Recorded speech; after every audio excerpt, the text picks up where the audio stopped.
All righty. Okay, here we are. Oh, I'm live. Hey. All right, y'all. Good afternoon. Good afternoon. You better come through. Yes. Hi, guys. My name is Chastity Buckley, and I'm the host of Midnight R&B Edition, Homage I Love BET, where I give out my flowers to all my R&B artists, singers, songwriters, and producers. But man, today, y'all, I have a R&B legend, a songwriter, a producer, a whole multi-instrumentalist. I mean, 20 plus, 25 plus years in the game. I mean, this man has done so much stuff from Jesse Powell to TLC to Diana Ross. I mean, name anybody, this man has been a blueprint of everybody's albums. The one, Blueprint. Mr. JonJohn Robinson. How you doing today? How you doing today? How's everything going? I'm doing good. I'm doing really good. I mean, I'm excited. I mean, today we are celebrating the 25th anniversary of K-Ci and JoJo's Love Always album. This album means a lot to me, and then for you to just put your production skills on here, but not in that, give them like a classic song that, I've listened to since, the age of 8 or 9. I mean, K-Ci and JoJo, they mean so much to me. So I'm just honored to have you on the platform. Thank you so much. Oh, thank you for having me. Thank you for having me. No problem. So before we do get started, I want to do like a mental check-in. I always bring in my songwriters, producers, just to make sure how they're doing. How have you been doing? I've been actually doing good. During COVID, my daughter really pushed in, decided she wanted to do music, and so we've been working with her a lot. Last year, I think we put out like 9 singles. You did. Yeah, she's been working, but a lot of the stuff is the work that she did on her own, and I just kind of got in the studio with her to polish everything up. But a lot of that was her work, and then we got a couple of other producers that worked on a guy by the name 1130, and another guy. Gosh, what is his name? I know his name, and he'll be mad I forgot his name. Oh, don't get these people's names. He has an alias. But that he goes by. I don't want to call him by his real name because he wants to use his alias, but I forgot his alias. But I'll remember it. When I remember, I'll say back later. But yes, so we were working on her and just just taking time to just hone on my skills, as a producer. Like I think a lot of people forget that production is a sport, right? Yes. It's a sport. And it's not a sport in the sense of like, physical, but it's still a competitive sport. I just think, kind of in today's space, we lost that competitive edge in production. Yeah. Where for example, Timbaland back in the day released something, and then you have Just Blaze or somebody else like, I dig that, but check this beat out. So I think we kind of lost that sport production, and it's more of a, I don't want to be disrespectful because there's still a lot of good producers out there, but I just think that we've lost that. And so I wanted to hone in on becoming an animal again, as far as a sport, the competitive nature of production. Right. So that's what I really focused on, during the COVID. Just getting back in there, shedding, learning some new skills. Well, I mean, what's nothing wrong with that, Mr. John? I mean, even though I feel a lot of people do this all the time, even though the decades have changed, music stays the same. If you keep the same formula, but sometimes I think get with the times. And I had a conversation with Troy Taylor this year, a couple months ago, and we had a conversation talking about at a time when he was changing his sound, through the decades, sound changes. But at the same time, as if you can kind of get with the times and get with these people, well, especially with the young generation we got right now, they're into like sometimes the fast stuff, but they have that feel good music, like the 90s feeling sound that y'all brung in that really changed the game forever. And now you got everybody want to sample, your sound, especially from TLC and all these people that you've done for. They want to get their groove back, but they want to do it with their own twist. But I feel like too, sometimes I feel like I feel for myself, they should come back to y'all to kind of get that guidance and, get that understanding of production. But at the same time, is get a feeling about how things used to be and hopefully keep that same formula, but have that little own twist to it, Yeah, I agree with you definitely. I mean, every new generation that comes in kind of wants to put their own stamp on what they do musically. I think a lot of times though, what happens is they get hated on,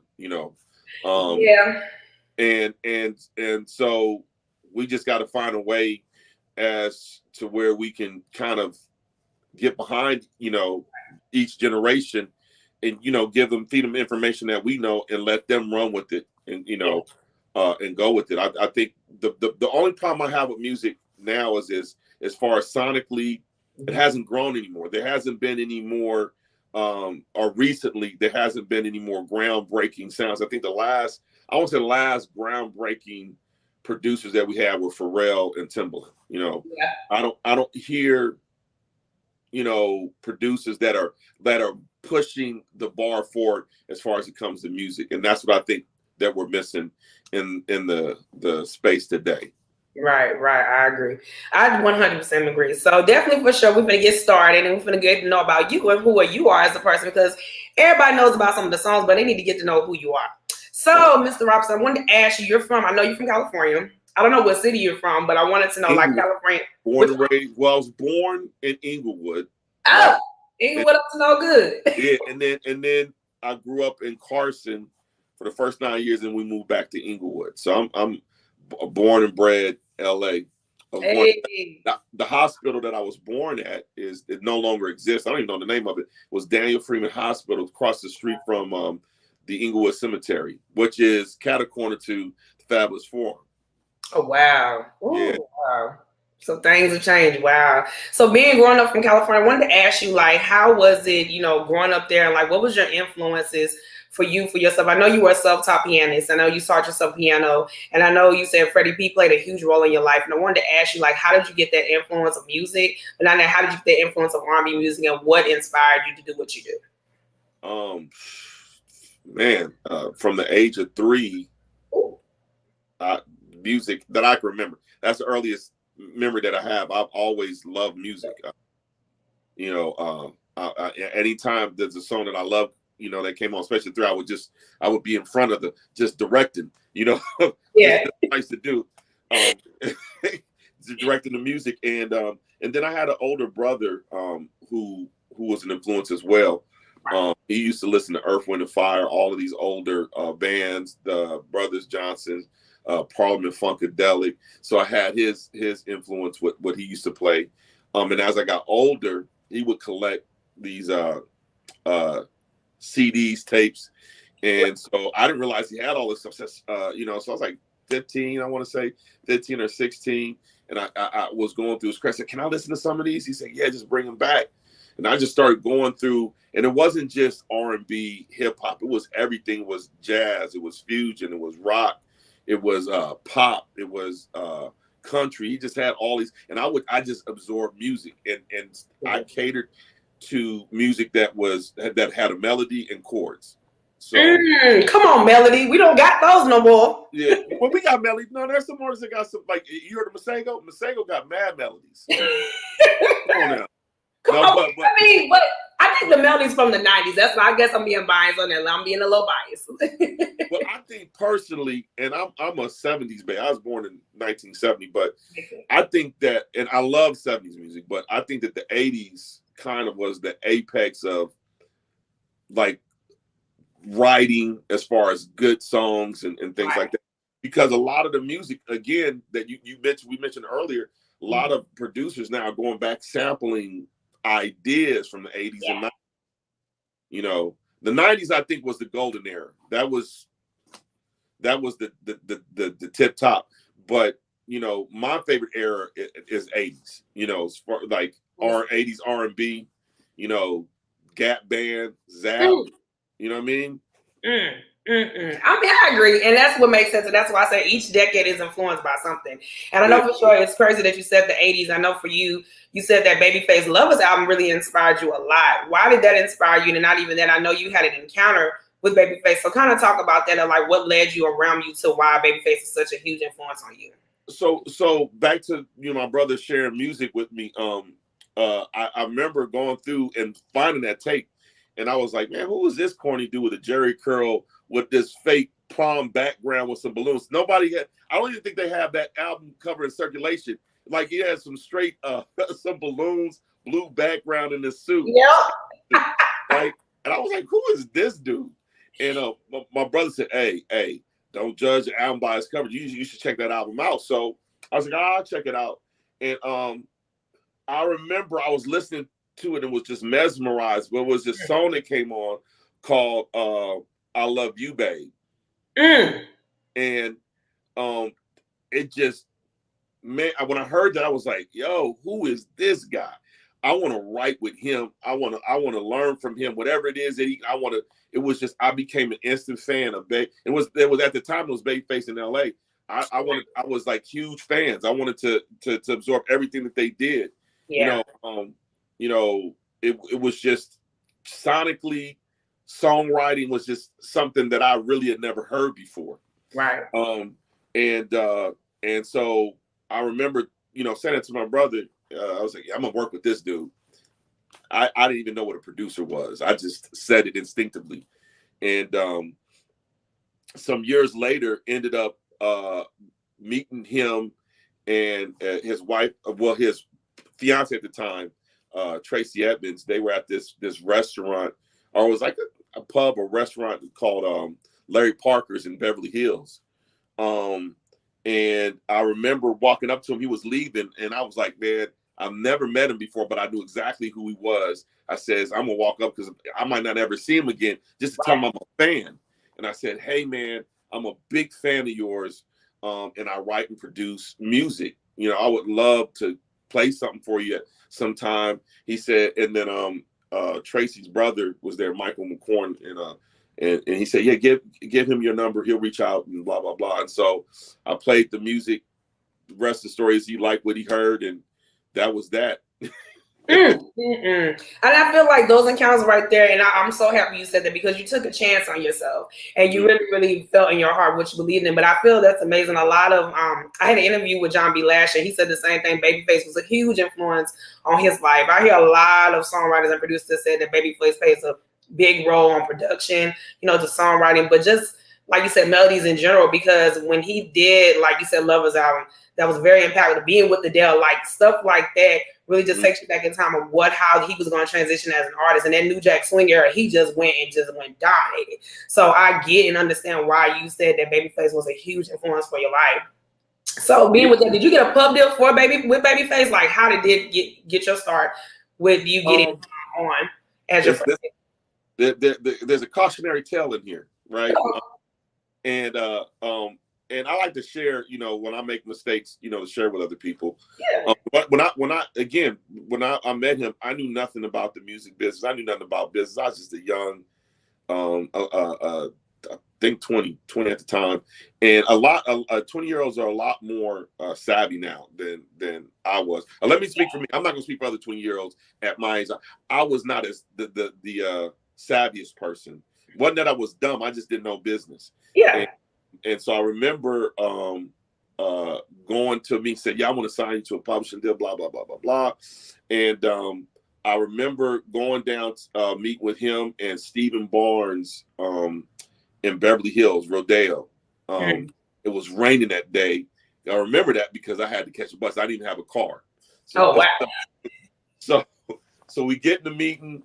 We're talking, going on, just shooting the breeze. And I don't know why I said it, but I said, hey, so as a part of the deal, I need a new car. And I don't know why I said that, but I know I realized at the time it probably turned them off at the time.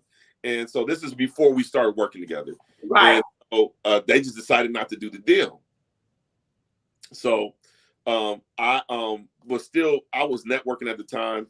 And I ended up meeting a guy by the name of Ron Gilliard, and my boy Dutch, who a lot of you guys know, who did his he did Drew Hill's album and then also Clubbing.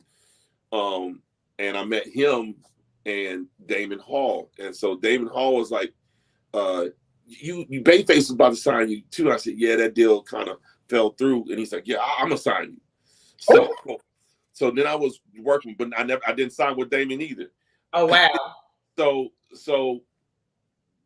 during the time we were going back and forth, me, Dutch, a couple other guys, Mark Nelson, that was in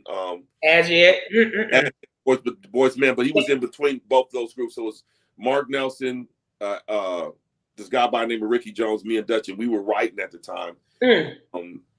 In between that first deal that dropped to the next deal, and we were just coming up with stuff. And I just decided, let me get this one extra shot. So I reached out to Face and I said, hey, listen, man, we've just been right. Can you come listen to some of my stuff?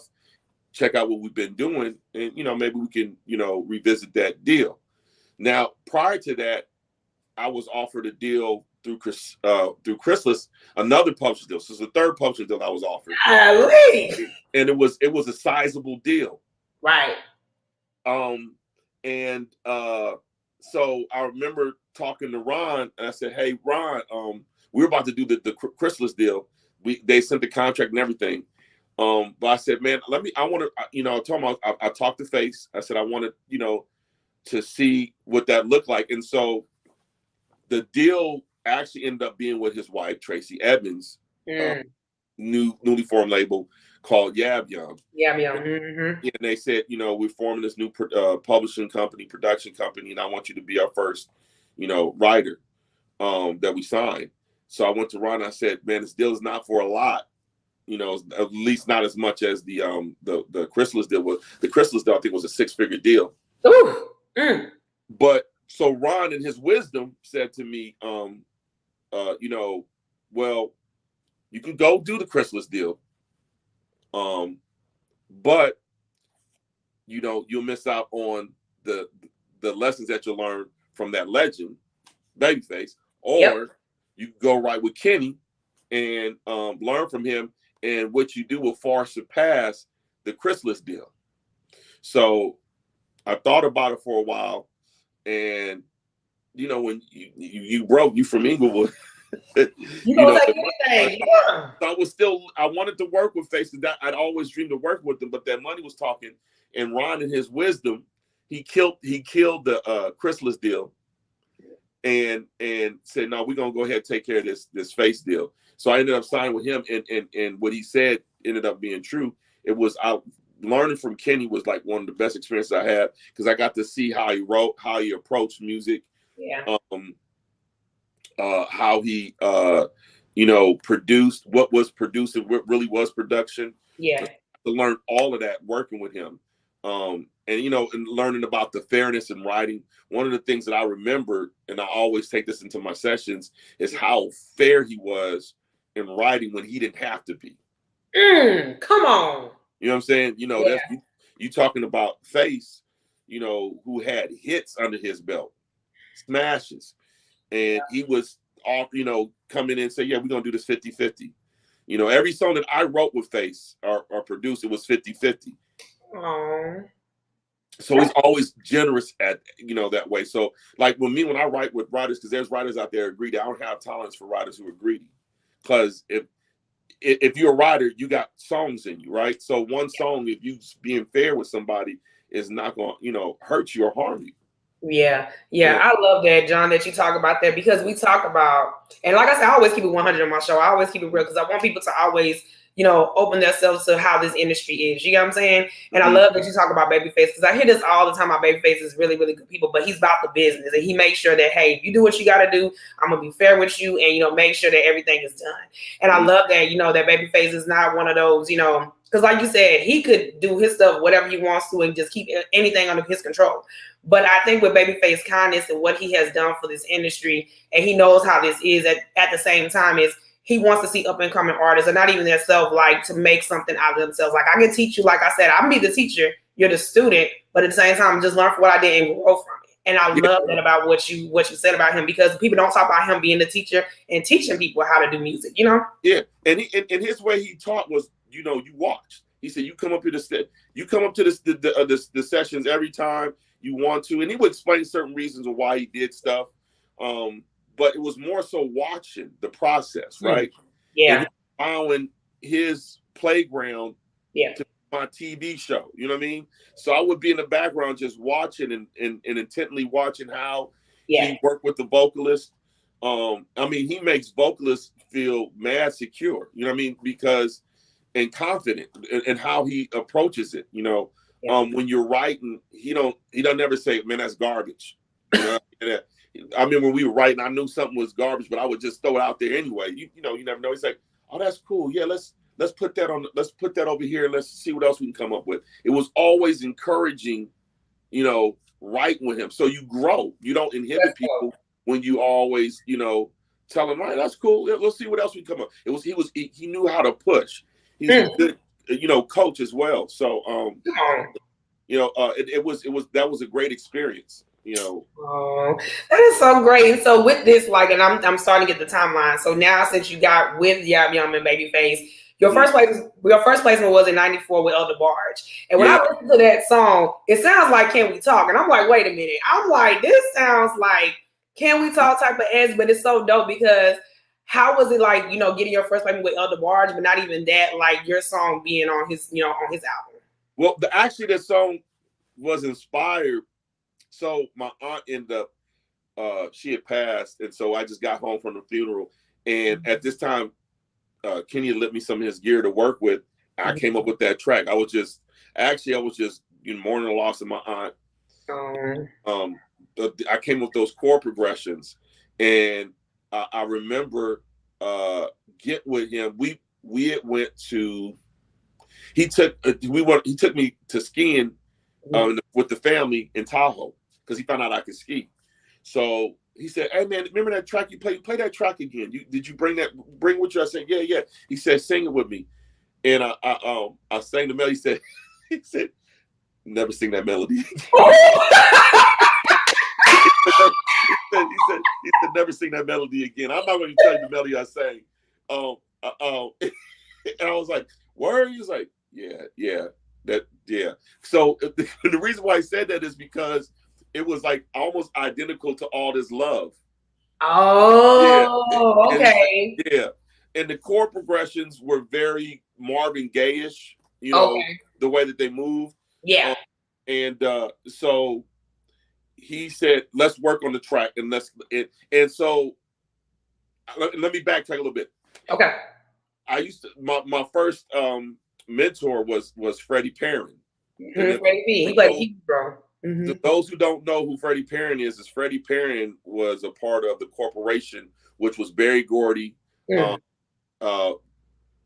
Mizell, Freddie Perrin. I forgot his Mizell's first name, but it was Freddie Perrin. Was those three? And the corporation, and they wrote hits for Michael Jackson, Jackson 5, a lot of the Motown hits. And so I remember first meeting with Freddie and him listening to my tracks, and the first thing he asked me, and I was like probably 16, 17, he said, "Where's the hook?"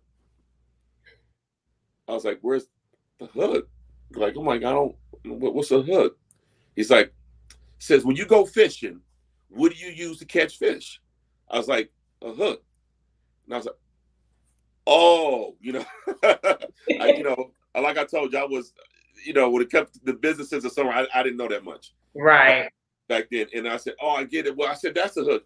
He said, "Well, I can't tell the hook from the verse." Oh. So he says, and then he explained to me, you need elements to lift the song. And he started explaining to me about, the art of writing and doing tracks and melodies. Yeah. So fast forward, with Kenny, I had a little bit of idea that, but it was still not well developed. So I actually watched him take this idea for a hook that I had for the track, and he just took it to another level. But I got to watch his thought process, and so we wrote. We were up in Tahoe. We did "Can't Get Enough," and then I watched him produce it in the studio. I wanted to be a part of the production, but he's like, "Man, you've never produced anybody, literally." So I was like, "I'm gonna watch you then." He's like, "Oh, you can watch." So we worked on that record, and that was my first release. And the crazy thing about it was I was also a DeBarge fan, so it was right. My first singles with one of my mentors, Face, and then a group that I grew up loving, in DeBarge, working with him as well. So that was, it was crazy. That's amazing. When you get the barge, like, you good. I'm good with that because that's legendary stuff. I mean, but soon after that, you got even bigger. with TLC, Crazy Sexy Cool. And that, like I told you, that album right there is one of the greatest albums of all time. I don't care what nobody say. And I feel like, to me, that album, to say it's double diamond in the United States alone, goes to show you that was a staple for R&B music, period. And for what you did on there, Let's Do It Again, classic. Like, did you? I have a question. Did you have a feeling that album was gonna be a hit? Did you knew? I mean, the first album went double platinum, and to tell you the truth, I thought that the Crazy Sexy Cool album was gonna be dead in the water because of that whole. Oh, no. Wait. I'm gonna tell you why though. Because of the whole Left Eye situation. Right, because of the debacle. Yeah, I remember that. You know, rest in peace. R.I.P. Yeah. Yeah. And because what she did with her boyfriend Andre Rison, you know, burned down the house. Yeah. I was just like, dang. You know, I was like, man. Because I thought that the album was, listen, when you heard the body of work, I was like, this is going to be a bad album. Oh, it is. And I was like, dang, there goes that one. it was like, I was like, you know, they might go gold or, you know, whatever, which is not bad, but right. You know, I thought the album was better than, you know, on the TLC tip, I thought that this album was better. And, you know, little did I know about, you know, people being able to spin things, because that album was out of here. And then once it was released, and it started doing well, you know, we were on and all of a sudden, how good you think this album's gonna do? What you think this album's gonna do? And I was like, they asked me what we think. They were like, what you think it's gonna do? I said, I don't know, maybe 2 times, 3 times platinum. And somebody said 4. It'll do 4. Man, they ended up 20-something worldwide, you know, which is crazy. Double diamond. That's come on, double diamond. To be a part of that. I feel like I'm blessed and fortunate because I don't feel like I did anything that does necessarily deserve to be on the album. So I feel like blessed and fortunate to I think the song. Listen, I'm gonna be honest with everybody. I think the song "Crazy Sexy Cool." I mean, not the "Crazy Sexy Cool," but I think the song "Let's Do It Again" is a good song, right? Damn, that's a vibe, what man? What? You had "Creep." Gone. You had "Red Light Special." Gone, Babyface. You had "Waterfalls." Gone. Then you got "Digging on You." Then you had then you had that song that Jermaine Dupri did. Yeah. Kick Your Game. Oh my God. Game. Then there was another one that he did, Switch. Yeah. Like there was like amazing songs on there. And not to mention my song came right before came I think it's after Waterfalls. And I was just like, man, that's just a bad place to put my song. Because Waterfalls, come on. Waterfalls is an amazing song. But with me, you know what's funny? And I tell people this all the time. People think that I like the singles. Don't get me wrong, the singles make the album, but I feel like to body of works make what the album is. Because without those album tracks, those album cuts, really, like me and my friend Jared, we always talk about album cuts make the meat of a whole full body of work. And I need a Let's Do It Again, even though it's that feel good, you know, record. They needed something like that because at the time, you know, we knew them as, you know, the girl with the baggy pants, you know, about women empowerment. I felt like with that record and not even that album long, y'all gave them a sexy groove. Like the girls are getting grown, they're getting sexy, they're showing a little side that we're not used to. So when I hear that album, that song, I'm like, Digging on You, Let's Do It Again, Red Light Special, them 3 baby making songs you can play. You know what I'm saying, and be good. You know. Yeah, and Red Light Special was a hit too. I mean, they had songs on that album, like just a bunch of incredible songs. So you know, like I said, that was a good album to be on. It was just like, man, you know, when you have so many amazing songs, you feel fortunate because you know, like, hey, I could have not been on this album because I'm sure that there were some other songs that they probably had that were better than mine, but my song probably just fit what it needed at that time. So it's just like, I'll take that to the bank. You know what I mean? Take it because we need them feel good album tracks. Like I said, if I can listen to Confession, Usher, Walls of them singles, I like the album cuts way, way better. And it's not even being shady. It's the point that, like I said, bodies of work make an album turns into a classic turns into timeless, and timeless becomes legendary. You know what I'm saying? So for that album to do what it did and your song to be on the place in there, you really, really just dominated. I know you got big with Diana Ross. That was big. Then you just went on and just did bigger and bigger things. You know what I'm saying? And I feel, Mr. John, I got to give you that respect, because for stuff like that, a lot of people feel like, the ones that are like the underdogs are the ones who make the best songs, in my opinion. You know what I'm saying? And when you do those classic songs that a lot of people can remember, like with John B. Don't Say, people love that record. I got John B. fans. They are huge fans. They get big you up all the time. For them to still think about Don't Say and think about you, that speaks volumes. You know what I'm saying? So those records are right there really, really touch the heart when people can still remember that you made it, but not that you made it for this artist, and it's still timeless and people still talk about it to this day, here's the funny thing about Don't Say. You mentioned Don't Say. And also, let me say, working with Diana Ross, that was like one of the highlights of my career, because he's a legend. You know what I mean? So you're working with somebody that discovered Michael Jackson.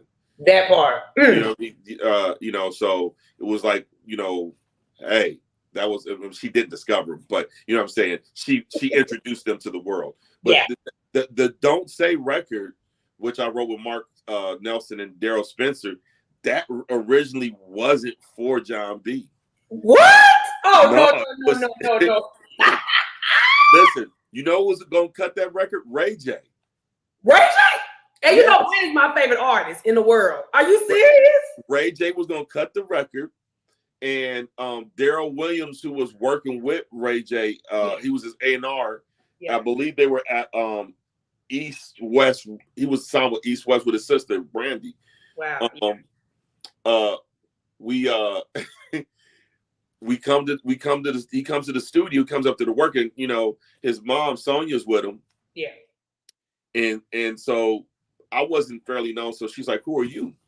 I'm like, "Well, I'm John. I'm JonJohn. I'm a producer. So what's this song?" I was like, "Oh, it's a song, Don't Say." And Daryl wanted, Ray J to demo it. And she said, "Well, I don't know nothing about it." I said, "Well, you bought him here, right? So, we're supposed to be doing it, right?" And so we talking, and then I said, "Come on, you got to cut a brother a break. Let's just at least do this." She said, "I ain't got to do nothing but be black and die." I was like, "What? Don't be that way." Like Sonya didn't play when it came to her kids. You know what I'm saying? She don't play. I take it as offensive to me. I was just like, "Come on, cut me a break," and we just didn't. Because something wasn't handled properly, we didn't end up cutting it. So John B heard it. And like, I'm cutting that record. Ooh. The funny part about that is I was during that time, like a lot in earlier days, I would spend, days like listening to just certain genres of music or certain styles of music. Yeah. Because Don't Say is kind of like I want to say a separation or a departure from what I normally did at the time, which was like very, ballad driven stuff. And so I was listening to Prince. I was listening to Hall and Oates, Holler, Doja and Holland, like a lot of their works. And so you can hear, if you listen to Don't Say, you can hear the influence of that. Because at that time, there weren't a lot of records being, in fact, there weren't any records like that, No, none like that. That was just kind of like a departure from the norm. And so John heard it. When we went to go cut it, we had already done all the backgrounds. And so John just came in to do the leads.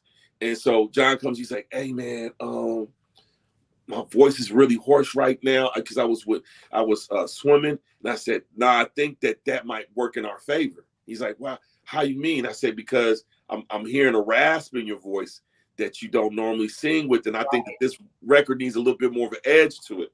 I said, "So man, just go in there and sing, just do what you can do." And so that performance to me was one of his better performances on that album. Come on. Because he went for it.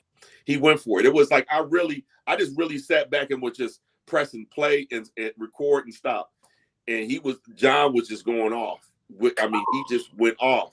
Oh, everything about that record was raw, you know. And wow.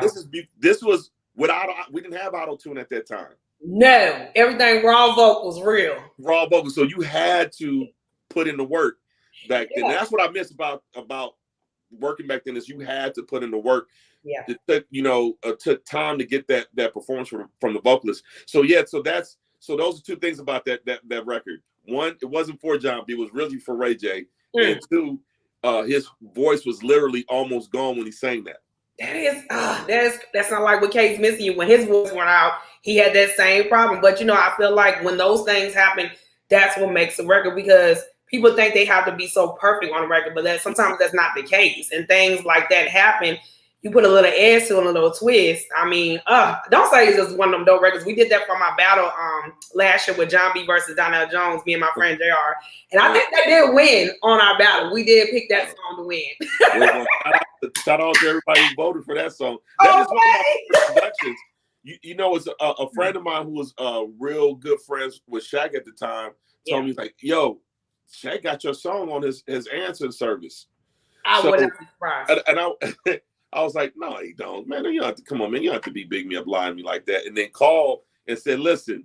And it was he was singing over the song. I don't even remember what it was like, but the song was in the background. I thought that was crazy, Crazy. I think that song could have been a hit had the record label not release it as a first single. Yeah. I begged them not to release it as a first single, because I just felt it was just too far of a departure from what John was doing. Yeah. I felt like had they had done the Tupac song first, They Don't Know second, then Don't Say could have just kind of cruised. And cruised on you. Yep. Yeah. Gotta get that, especially, and it's crazy because today is Pac's birthday. Happy birthday to the late great Tupac. But I feel like for Cool Relax to be 25 years old this year, it's just told you that album, and we always said this too, Cool Relax is John B's best album, period. Listen, not just John's best album. That was one of the best albums of '97. Period. Come on. John killed it, because he wrote most of those songs. He did. But he wrote on all of them except for Don't Say, which was, like I said, Mark Nelson and Daryl Spencer. But he wrote and produced the majority of that album. Crazy. But he is a dope boy. I mean, he's dope. But now we gotta talk about some dope boys, and I'm representing today from Jodeci. Well, right now, Boys a Man. Look, right there they go. And Boys a Man, we did our battle. But today we are celebrating the 25th anniversary of the iconic Love Always album. 25 years, K-Ci and JoJo. Man, this is crazy. So I wanted to ask you, how were you introduced to them, John? And not even that, how did you get on that project? Well, before, it's funny because was your song like the first song because it was on a Bulletproof soundtrack in '96. So how did you get placed on there? But not even that, was that their first record they did before they did Love Always? So I had an artist, Tony Estes, that was signed to MC at the time. Yeah. So, and working with Babyface opens up doors, opens up some doors for you. So they, I forgot who presented to me and said, yeah, K-Ci and JoJo are working on this Bulletproof soundtrack. Right. And, we want you to produce it. And I was like, what is Jodeci breaking up? No, we just want to do this. I was like, wait a minute, hold up. It was like, they say, no, they just want to do something as brothers. They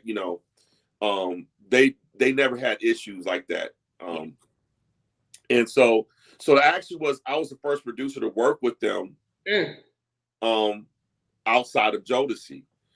And then there was also this other guy by the name of Roy Bennett who wrote All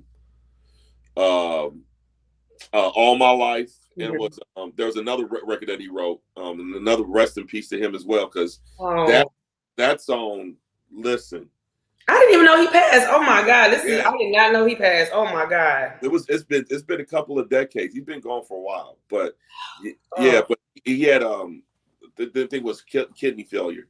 But he wrote that, and so I was like, but I had the privilege of being the first producer to work with him. We also have a song that we did, but it didn't make the album and making out. So I got another record. It's a dope record though. I thought could have made Love Always, but it was more of a Jodeci type record. And so I don't think that. I think that they were trying to depart from that. Yeah, but even For this album. Right. But when you listen to the album too, it has that, everybody knows because this album was just like a debut for them. They were really taking a risk on themselves. Mm-hmm. And I didn't think, John, back then, because when K-Ci and JoJo, that's how I was introducing them. I didn't know JoJo, so I'm gonna be honest, I didn't know him. So mm-hmm. when I heard them, I was like, oh, this is dope. They sound good. And when I heard All My Life, it was just a rap. I was like, who mm-hmm. are these guys? Who are they? What's this album? What do I need to know about them? Like, what is going on? And I feel like with your song, How Could You? And I even told you this earlier. I feel like your song reminds me of Babyface, When Can I See You Again? Because it has that, that the slow tempo melody, kind of like a country twang to it. But it's like so heartfelt, like, it's just like one of them heartbreak ballads. And it reminds me of Tony Rich, Nobody Knows too. And I'm like, where did you get inspired to do that song? But not even that. It sounds like it could be Babyface's song too. You get what I'm saying? So at that time when I wrote it out, I was right with a guy by the name of Joey Elias. So I got to give credit as far as the concept of that song came from Joey Elias. So he came to me and said, yo, I got this country song. We should do a country song. I was like, there's a lot of money in that, but country is a little bit different than R&B. That's a closed market. That's like we ain't gonna just walk up in there and be like, he's well, let me sing your song. So he sang me the song. I was like, that's an R&B record. We should do that as an R&B record.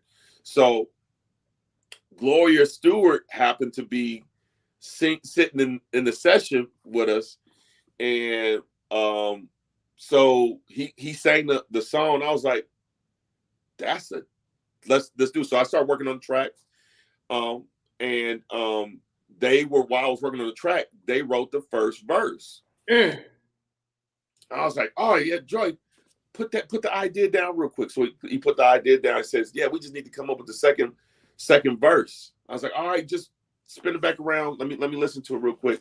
Yeah. And the second verse was just me freestyling. That's crazy. We recorded, and the second we kept all the lyrics I freestyled it.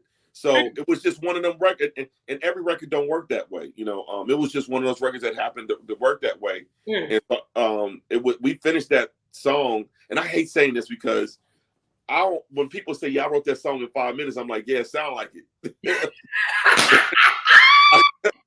I don't want to ever be one of them guys, and I'm not knocking people that do that, but I just think that, songwriting skills, you take time. A song is not written in an hour or minutes. It's written over a period of time to get it right.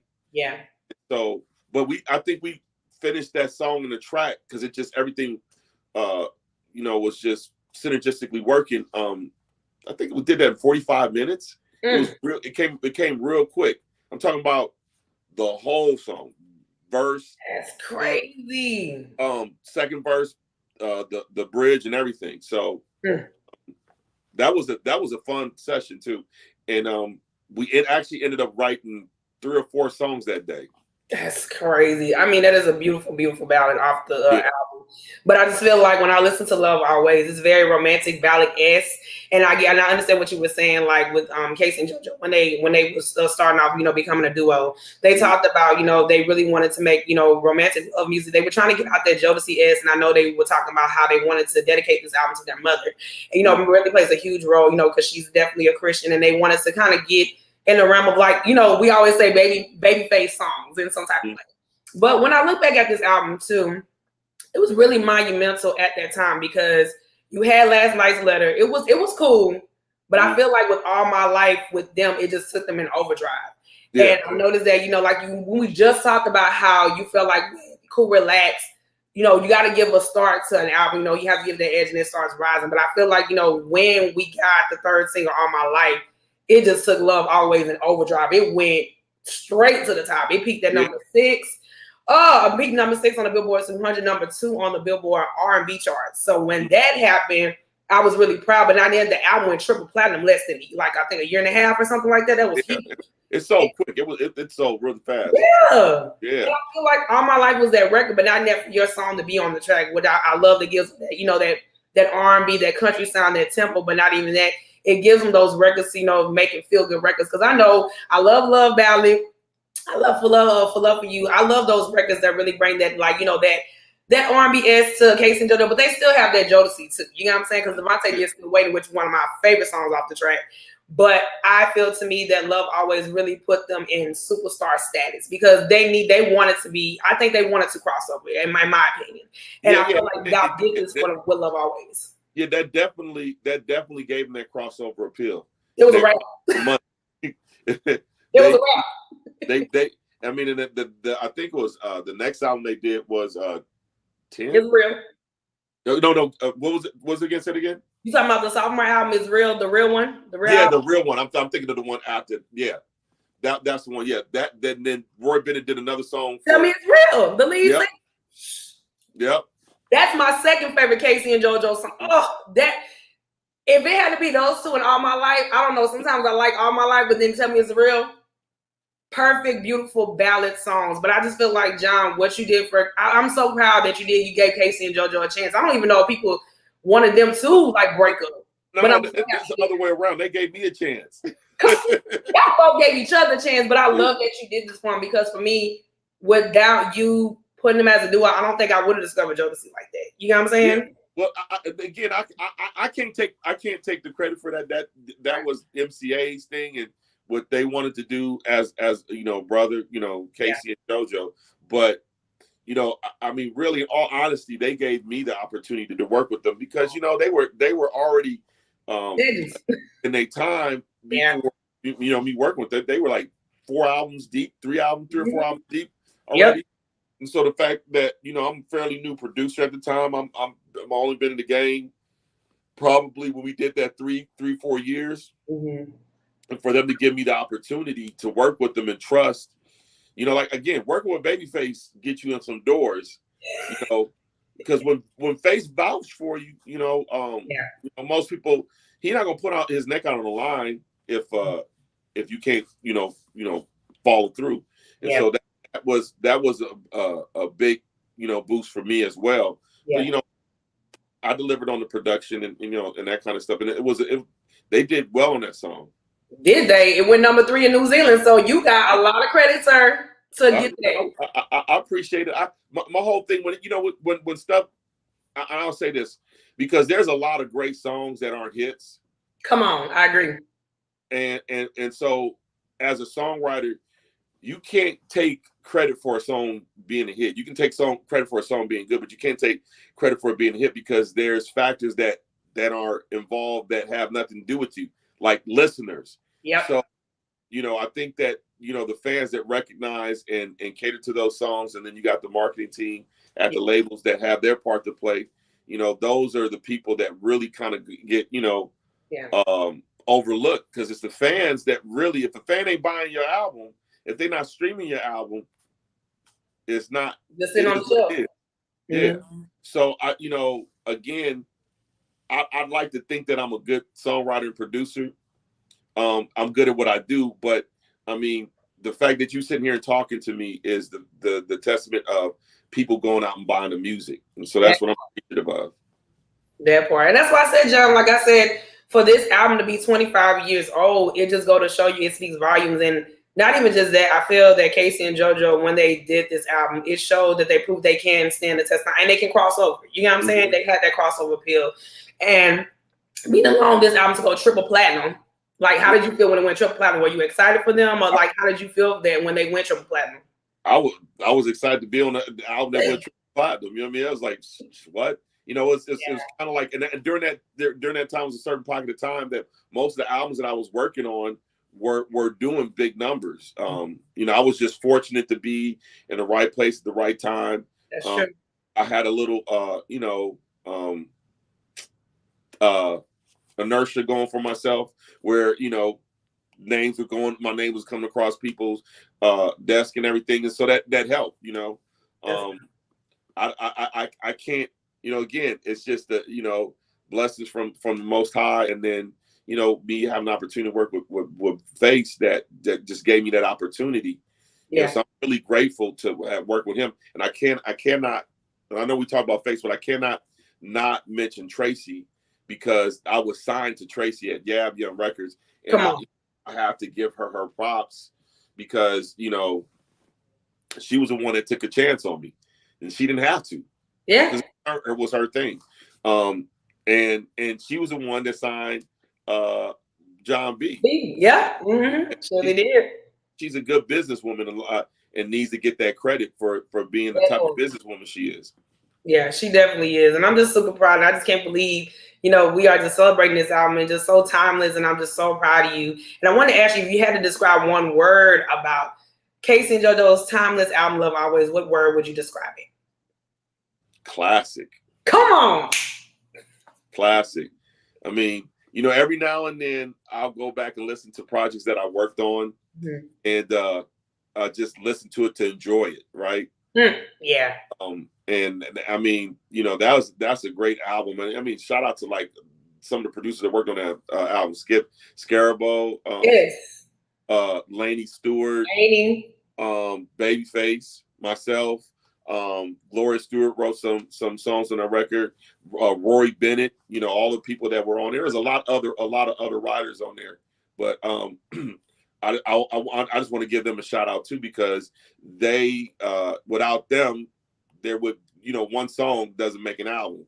You need a body of work, and so I want to give them a shout out as well, because they put in some good work as well. Come on, and that's why I'm just super proud of you. And like I said, for me to just understand at 8 years old how all my life touched me, I was like, what is this song doing to me at 8 years old? But it's crazy because when I was 8, I was at like a school program in 3rd grade, and they played this song at our school little program. So for that song to be played at a school program, and I remember watching it on the box, and no shade, I'm not being racist like that, but a white lady asked me, she was like, who is that? So you got white people trying to know what this song is and who it is. You're touching every demographic. You know what I'm saying? Yeah, so, yeah. I call this album like a love romantic classic album to me, because it's everything I feel K-Ci and JoJo wanted to do, and they proved it, with this album. And I'm super proud. And I'm super proud of you. I want to ask you another question. What current projects do you have going on, Mr. John? What current projects? Right now, my daughter, like I explained earlier, Ty Marie, we are actually going to be cutting some new stuff. So in the next 6 to 8 weeks, we have some stuff coming out. And then also I got this new single come out with Katie Arbor. From Soul Plane. Yeah. Oh yeah, I remember her, the actress. Yes, I did see that. Yeah. So listen, I got a record coming out of that, and then there's a couple of things that I'm working on as well. But now I'm in the space of just doing projects I love, versus just wanting to get on any and every project. My whole thing is I want to work on projects that I love, and right now I'm into my daughter's career, like. And I'm not just saying it as a dad. No. Like if I was a producer that heard her, I would be wanting to work with her. She's incredible. She's a songwriter. She is a producer. Come on. So she does her own tracks. She's an artist, and like she can paint, she can draw. She's a photographer. She does graphic works. I mean, so she's an artist in the true sense. Come on. So her artistry oozes into every area of her life, as far as her, her being an artist. And so she's a throwback. And so I feel that, that's missing in this space now. Charles, and there's no disrespect to any of the other artists out there, because, you have her. Her is one of those types of artists as well. You got SZA, who's a dope artist. And so, but, my daughter is doing something a little bit different. Yeah. What is out there in the space right now. So we got she's got this new record that we're working on. Actually, we're gonna be cutting as soon as I get off here. It's called Dysfunction. It's an incredible record. So I'll share it with you once we get done with it. Hey, you better, because she got some dope tracks. I had a vibe, and I was like, yeah, she's somebody I'm gonna vibe to, because I'm like, when I'm in my zone, especially with some of the stuff now, I like a vibe, but my thing about I like people that can sing, and I can hear her voice very clearly, and I feel like she has the most beautiful voice, and I heard it with some of the tracks she sent me, and I really feel like so. So shout out to is it Ty Marie? Ty Marie. So shout out to you, baby girl. Like I said, you keep going. You got a legend for a father. So you're in great hands. You're in great hands. Yeah, I appreciate you. Thank you for your kind words. And then this KD record. Oh. You know, I see your Insta story, so look, I was looking at people and I said, oh, he got some stuff going on. I ain't finna bother John with this. I ain't finna bother you with that. Yeah, But but you know, she comes. I don't listen. My thing is, I don't share a lot of that. I'll repost, but I don't do a lot of sharing because I feel like actions speak louder. You know what I mean? And so for me, you know, and I know that this is a space we in. We gotta do the social media thing, but I just like my whole thing is I'm not into, the whole sharing thing. I want people to be surprised, like, oh, he's working with them or he's working with them, and so but I just want, because we're on this space, I want to promote it because I think people will be surprised that KD can actually sing. It's dope. She got like they not expecting this record. This record is crazy. Oh snap! Well, we love the exclusives. So you ready to send that track? Well, when you prepared and y'all do the promotion and stuff. Oh yeah. I'll make sure that you get some share time. Oh, I am. Look, because I like music and I like that real R&B. The real music that hits the soul. So I always say that all the time. Yeah. Well, Mr. Robinson, we are done with our beautiful interview. Do you have any last words that you want to say about today and everything that you're doing and everything that you got going on? Thank you so much. What would you like to say? I just want to say shout out to K-Ci and JoJo for allowing me to share my gifts with them and them share their gifts with me, and being on that great album. That's a great body of work. That is something that has lifted my career up. And then to all the young up and coming songwriters and producers, follow passion. Don't chase the money, follow the passion. Come on. And then the money will follow you. You know what I mean? Don't chase your dreams, make your dreams chase you. So, and when you do that, everything falls in order. Oh Lord, we're going to leave on that note. Oh my God. You know what? Mr. Robinson, I'm so blessed and so honored to have you on the platform. I mean, you are really just truly legendary in all the things that you've done. And I'm so proud of you. And like I said, God bless you in everything that you've done. And I'm just so proud to celebrate the 25th anniversary of Love Always. I can't wait to drop so many stuff on the platform to make sure everybody goes and listen and stream Love Always. But not even that, make sure you still support Mr. Robinson and everything he's done. Thank you so much. God bless you, y'all. We are done. Lastly, what you gotta say? What you gotta say? If y'all not following me, follow me on Instagram by my name, JonJohn Robinson. Follow me on Twitter. And I'm always, want to, give short, consultation ideas. If, I'm listening to new talent. So you guys want to send me stuff, most definitely do. I have a company, AMG. Come on. So that's, part of what we do as well. So, if you guys make sure you follow me, I'm accepting friends, all of that stuff. That's how we met, Right, exactly. so I'm always talking to people, so I'm approachable. And with that, yeah, you guys have a blessed day. Thank you. We done on that. So y'all, we are done with my interview with the R&B legend, songwriter, producer, musician, the one, the only, the R&B legend, Mr. JonJohn Robinson. Thank you so much. God bless you from my heart. You have a blessed day. Thank you so much. You too. All right. Bye. Bye-bye.